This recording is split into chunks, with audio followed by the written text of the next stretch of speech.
A government shutdown is a rare but dramatic event that occurs when Congress fails to pass the necessary funding bills to keep federal agencies running. Without this crucial legislation, the government simply cannot operate as usual, and the effects ripple across the nation.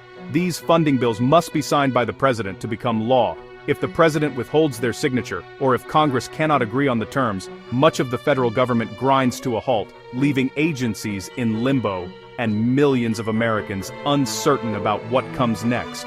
During a shutdown, only essential services, like national security and emergency response, continue to operate. National parks close their gates, federal employees are furloughed without pay, and countless government offices sit empty. The uncertainty spreads far beyond Washington, affecting families, businesses, and communities nationwide. The 2025 shutdown began in October, ignited by a fierce and deeply personal standoff between Senate Democrats and Republicans, the main point of contention, whether to extend healthcare subsidies under the Affordable Care Act. The debate quickly escalated, with both sides refusing to back down. Democrats, led by Senate Majority Leader Chuck Schumer, made it clear that they would not support any funding bill unless it included a guaranteed vote on extending these crucial healthcare subsidies. For them, the stakes were high. Millions of Americans depended on this support for their health coverage. On the other side, Republicans, with John Thune as their chief negotiator, insisted that the government must first reopen before any policy negotiations could take place. They argued that holding the government hostage over policy disagreements set a dangerous precedent and undermined the legislative process. The deadlock dragged on for 43 days, an unprecedented length in U.S. history. As the standoff continued, the government remained paralyzed, and the impact was felt by millions of Americans. Missed paychecks, delayed services, and growing frustration across the country. In the House of Representatives, Speaker Mike Johnson and his colleagues managed to pass several funding bills, hoping to break the impasse. But the real battleground was the Senate, where negotiations stalled and tempers flared, leaving the nation in suspense. At the heart of the crisis was a fundamental question: should major policy fights, like healthcare or immigration, be tied to must-pass spending bills? Or should the government remain open while lawmakers continue to debate these contentious issues? This debate exposed deep divisions in Congress and tested the limits of the American political system. In the end, this fundamental disagreement left the nation with a painful lesson in the cost of political gridlock. The 2025 shutdown became a stark reminder of how fragile government operations can be, and how the consequences of political stalemate are felt by every American, from federal workers to families waiting for vital services. The shutdown's impact was immediate and deeply personal for millions of Americans across the country. It wasn't just a headline or a political talking point, it was a daily reality that disrupted lives in countless ways. Over 2 million federal workers suddenly faced furloughs or were forced to work without pay, creating a ripple effect that strained not only their own families, but entire communities. For many, the uncertainty of when, or if, they would be paid again meant sleepless nights and tough choices about which bills to pay first. Air travel descended into chaos as unpaid TSA agents and air traffic controllers struggled to keep airports running safely. Security lines grew longer, flights were delayed, and travelers felt the stress and frustration of a system stretched to its limits. Programs like federal food benefits, which millions rely on to put food on the table, were threatened. Vulnerable families, already living paycheck to paycheck, grew anxious about their next meal, unsure if help would arrive in time. Small businesses, especially those dependent on government contracts or federal workers as customers, saw revenue evaporate almost overnight. Owners faced the painful decision to cut hours, lay off staff, or close their doors entirely. Local economies, particularly in towns and cities with a high concentration of federal employees, suffered as spending dried up. The effects rippled outward, touching everyone from shop owners to service workers. National parks, a source of pride and economic activity, closed their gates. Tourists were turned away, and nearby towns that depend on park visitors for their livelihoods faced a sudden downturn. The shutdown wasn't just a pause in services, it was a self-inflicted economic wound, with consequences that reached far beyond Washington, D.C. Essential services ground to a halt, and the trust in government's ability to function was shaken. The longer the standoff dragged on, the more Americans felt the pain, emotionally, financially, and in their day-to-day lives. The uncertainty and anxiety grew with each passing day, leaving many to wonder when relief would finally come. All the while, the political stalemate in Washington showed no signs of ending, leaving the nation caught in the crossfire of partisan gridlock, and ordinary people paying the price for leaders' inability to find common ground.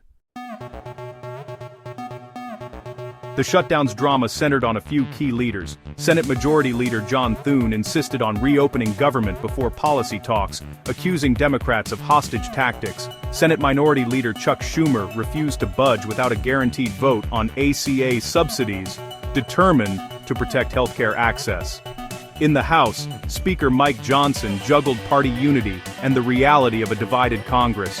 Representative Tom Cole, head of Appropriations, noted the real fight was over process, not spending numbers. The crisis was less about budget details and more about political brinkmanship. While public battles raged, a bipartisan group of senators met in secret to break the deadlock. Their goal: identify each side's non-negotiables and find a path to compromise. Democrats demanded a guaranteed vote on ACA subsidies. Republicans wanted the government reopened immediately. Trust was fragile, but these talks became the real engine for progress. The group floated proposals, tested ideas, and acted as a bridge between party leaders. Progress was slow, with setbacks and breakthroughs, but the urgency grew as public frustration mounted. Every day the shutdown continued, the stakes rose. The bipartisan group's determination to keep talking was crucial. Their behind-the-scenes work laid the foundation for a deal.